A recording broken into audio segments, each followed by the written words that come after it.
James and I saw Mickey 17, and while we recorded a review right after we saw it, it got all messed up when we were driving, technical stuff, so I have to re-record it. I thought it was okay, which is kind of a bummer because I went in with really high hopes for the movie. I'm a huge fan of the filmmaker. I loved Parasite.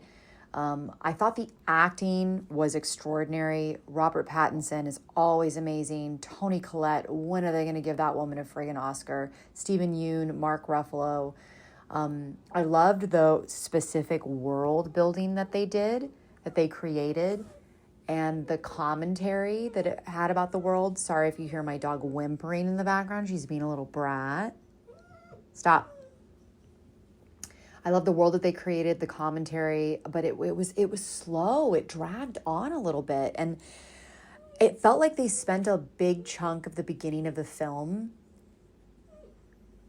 explaining things. And I just don't think it's necessary in films to always explain every single thing down to the T so that people fully understand the world. I actually think it's more powerful to assume that the audience is smart, even though, let's be real, most people are dumb, and just kind of throw you into the mix of the film, and then you're just within that world, and you'll get it, and you'll pick it up as you go. That's what they did with Mad Max Fury Road, and it worked really, really well. But I think I'm going to go into the spoiler alerts, like the specifics of the thing, because I can explain specifically where I think that they could have fixed this. So spoiler alert, turn off if you haven't seen it.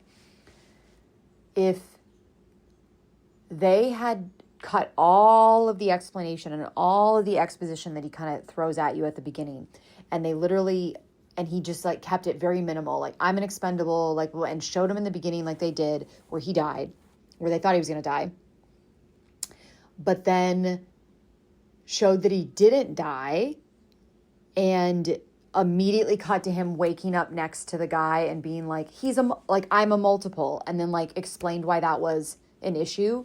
I feel like it would have just like jump started the film versus I think it literally took like 20-30 minutes of the beginning of the film, and I don't think that the inciting incident of him just going to the other planet was enough.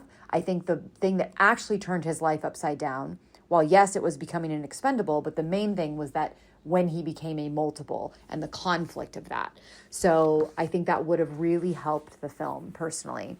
And I loved that Toni Collette and Mark Ruffalo were obsessed with sauces, and he wanted to make sauces from the tail of this thing. I don't know. It made me laugh mainly because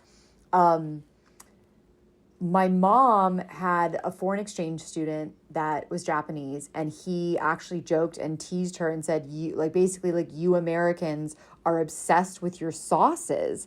And then I started noticing it everywhere. I just started seeing that we're a very sauce driven culture. So I feel like this was a very, very subtle nod, social commentary, speaking about Westerners and Americans, about how we're obsessed with sauces. And maybe I'm looking too much into it, but I think I'm right. It's funny.